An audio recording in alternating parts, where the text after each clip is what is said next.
Je reprends donc la nouvelle série de questions. Monsieur Emmanuel Mandon. Oui, merci Monsieur le Président.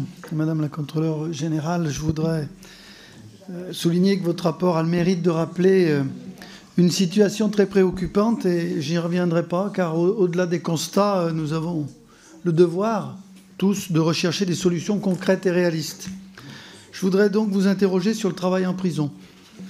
Ce qui nous ramène à la question du sens de la peine, à celle de la réinsertion des détenus, à la lutte contre le risque beaucoup trop élevé de récidive. Selon vos chiffres, en France, seulement 25% des détenus travaillent. En Allemagne, on affiche un taux de 70%.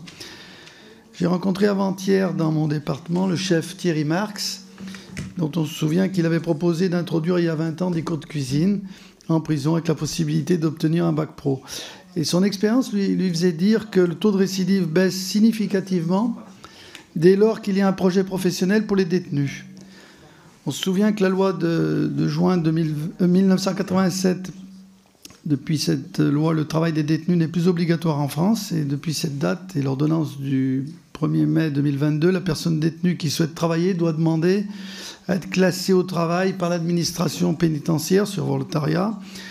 Et son recrutement se fait via un contrat d'emploi pénitentiaire. Vous craignez que le manque de travail proposé et la faiblesse de l'offre de travail ne compromettent la pleine effectivité de ce nouveau régime.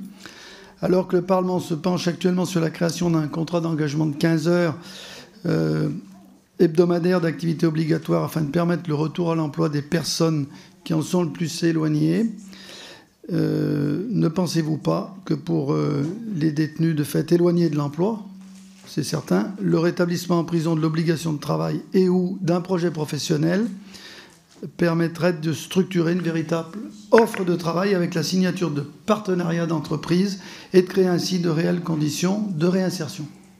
Merci. Alors, Monsieur Landon va parler des recherches et de rendre obligatoire le travail en prison. Mais la loi le veut déjà. Le détenu doit obligatoirement... Pardon. Oui, mais la loi...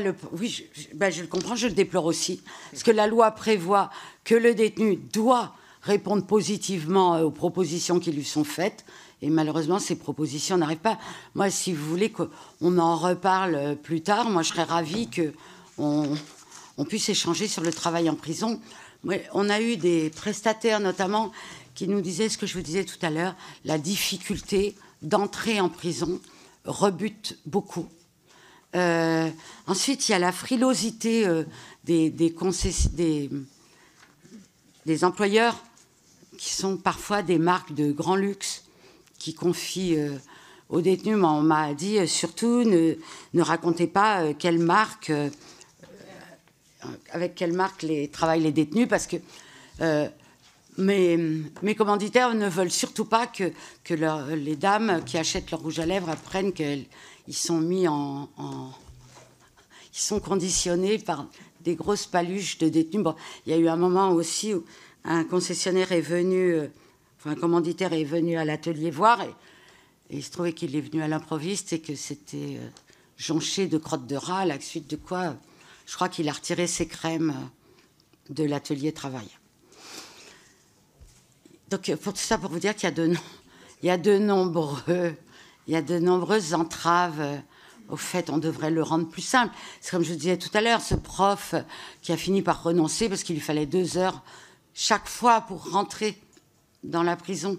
Il y a on devrait lever pas mal d'entraves sur la possibilité de travail des détenus. Peut-être ça faciliterait les choses. Et encore une fois, prendre exemple sur l'Allemagne, où je me suis rendue pour voir, c'était vraiment parlant.